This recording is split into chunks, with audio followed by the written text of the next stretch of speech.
नमस्कार प्यारे साथियों। तो साथियों हम देख रहे थे आरबीएससी क्लास 12 बुक 2 ज्योग्राफी जो भूगोल है उसकी जो दूसरी किताब है वो देख रहे थे क्योंकि हमने पहले किताब थी वो तो कंप्लीट कर ली है। ओके, तो दूसरी किताब का नाम है भारत के लोग और व्यवस्था, यानी कि जो भारत के लोग हैं और उसकी किस प्रकार की अर्थव्यवस्था है वो देख इसके अंदर है दूसरी किताब में। तो इस किताब का अध्याय दूसरा है मानव बस्तियाँ, ये देख रहे थे। तीसरा अध्याय और दूसरा तीसरा अध्याय हटा दिया गया, चौथा अध्याय का नाम है मानव बस्तियाँ, इसलिए हम इसको रूप देके अध्याय दूसरा, क्योंकि नई किताबों में अध्याय दूसरा है ना, इसलिए। तो इसके अन्य महत्वपूर्ण प्रश्न देख रहे थे। साथ ही अन्य महत्वपूर्ण प्रश्न की दृष्टि से बहुत इंपॉर्टेंट रहते हैं, बच्चे इतने अन्य महत्वपूर्ण प्रश्न नहीं पढ़ते।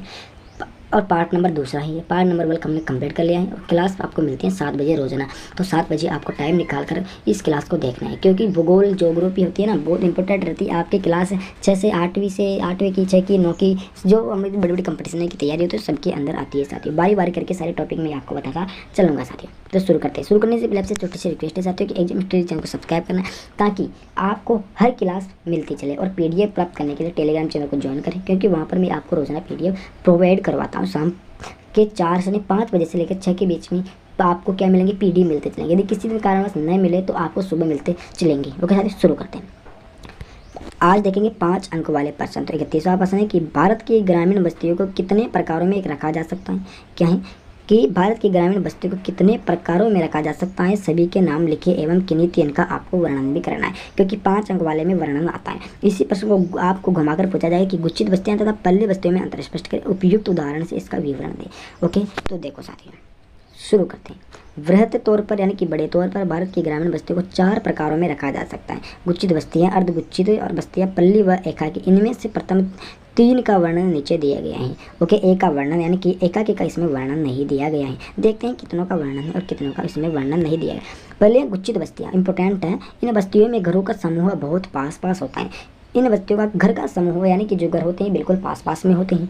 इन गांवों में आवास स्थान एवं खेत कल्याण चारागाह क्षेत्र स्पष्ट रूप से अलग होते हैं, यानी कि रहने का स्थान अलग होता है। अपने जो जानवर होते हैं उनको बांधने का स्थान अलग होता है। अपने खेत कल्याण अलग अलग स्थान पर होते हैं। यह बस्तियाँ आयताकार, अरीय, रेखीय आदि रूप प्रतिरूप मिलती है। आयताकार मिलती है, वर्गाकार, इस प्रकार से मिलती रहती है। कहने का मतलब इनसे जो ये बस्तियाँ उनका आकार अलग अलग प्रकार का होता है।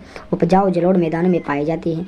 सुरक्षा कारणों से बुंदेलखंड, नागालैंड में तथा जल के अभाव के कारण राजस्थान में ये बस्तियां मिलती है। और ये गुच्छित बस्तियां कहाँ पर मिलती है साथियों, ये राजस्थान के अंदर मिलती है। और उपजाऊ जलोढ़ मिट्टी यहाँ पर पाई जाती है। बस आपको ये लिख देना, आपका 1 नंबर पक्का है मेरे भैया। ओके, दूसरी बस्ती देखेंगे हम, अर्धगुच्छित बस्ती है। तो किसी बड़े समाज में, किसी बड़े गांव में समाज का कोई वर्ग किन्हीं कारणों से मुख्य गांव से दूर लगता है। क्या है, किसी कोई बड़ा गांव है, समाज का कोई वर्ग किन्हीं कारणों से मुख्य दूर रहने लगता है। समझ में आने कि ढाणी कहते हैं, ये जैसे गाँव के अंदर क्या कहते हैं, ढाणी। कोई बड़ा गाँव है और उसका छोटा सा भाग 1-2 घर होते हैं, वो ढाणी के अंदर रहते हैं। ओके, इस तरह अर्धगुच्छित बस्तियों का जन्म होता है। इस तरह की बस्तियाँ गुजरात एवं राजस्थान के कुछ भागों में पाई जाती है। कहने का मतलब उदाहरण बोले तो आपको ढाणी लिख देनी है। ओके, राजस्थान में पाई जाती है और राजस्थान गुजरात में तो ढाणी नाम से जानते हैं राजस्थान के अंदर। तीसरे पल्ले बस्तियाँ। तो पल्ले बस्तियाँ हैं कि इस प्रकार की बस्ती अनेक भागों में बटी हुई होती है, किंतु बस्ती का नाम एक ही होती है। इस बस्ती की इकाइयों को स्थानीय स्तर पर पन्ना, पाला, पाले, नगड़ा, ढाणी इत्यादि के नाम से जाना जाता है। ऐसे गांव मध्य एवं निम्न गंगा के मैदान छत्तीसगढ़, हिमालय की निचली घाटी में पाई जाती है। ओके, समझ में आ रहा है ना। जैसे कोई आपको बता दिया जाए कि एक गांव में जैसे जयपुर है, समझो आपको कोई तौर पर क्योंकि जयपुर है, उसके अंदर बहुत सारी ढाणियाँ हैं। क्या है, ढाणियाँ है। जैसे 8 ढाणियाँ हैं तो एक ढाणी का नाम अलग होगा, सब 8 ढाणी का पूरी का अलग अलग नाम होगा। इस प्रकार से ढाणियाँ होती है और उसका सभी का अलग अलग नाम से जानते ढाणियों को अलग नाम से जानते हैं, लेकिन उस जयपुर के अंदर तो आएगी ना वो। इस प्रकार को जयपुर को हम शहर नहीं सपोज करके गाँव मानते हैं कि जयपुर कोई गाँव है, तो बड़ा गाँव है ना, इसलिए अलग अलग ढाणी में रहते हैं और सभी ढाणियों का अलग अलग नाम है। और आयन अर्धगुच्छित वो एक बड़ा समाज है, बड़ा गांव है वो भी, और एक दो घर अलग स्थान पर रहने लगते हैं, उसको ढाणी भी कहते हैं। ओके, इस प्रकार आपको समझना है। 32वां क्वेश्चन है कि प्रकाय के आधार पर भारतीय नगरों को 6 प्रमुख वर्गाकार में वर्गीकृत करना है और उदाहरण भी दिए जाएं। तो भारतीय नगरों को उनमें होने वाले कार्यों की प्रमुखता के आधार पर कई वर्गों में विभाजित किया जा सकता है। उनमें से प्रमुख निम्नलिखित नीचे दिए गए हैं 6 के 6। पहला है प्रशासन शहर, वे शहर या नगर जहाँ उच्चतर क्रम के प्रशासनिक मुख्यालय होते हैं, जैसे दिल्ली हो गए, चंडीगढ़ आदि। प्रशासन शहर बड़े बड़े होते हैं इसके अंदर। औद्योगिक नगर, जिन नगरों में औद्योगिक की प्रधानता हो, जैसे मुंबई, सेलम, जमशेदपुर। ओके, तीसरा है परिवहन नगर हो गया। तीसरा है ये कुछ नगर पतन के रूप में आयात निर्यात में संलग्न रहते हैं, जैसे कांगड़ा, कोची, विशाखापट्टनम। ओके, ये क्लियर हुआ। चौथा होगा खनन नगर, वे नगर जो मुख्यतः खनन के लिए जाने जाते हैं, जैसे रानीगंज, जारिया, डिगबोई आदि हो गया। क्लियर हुआ।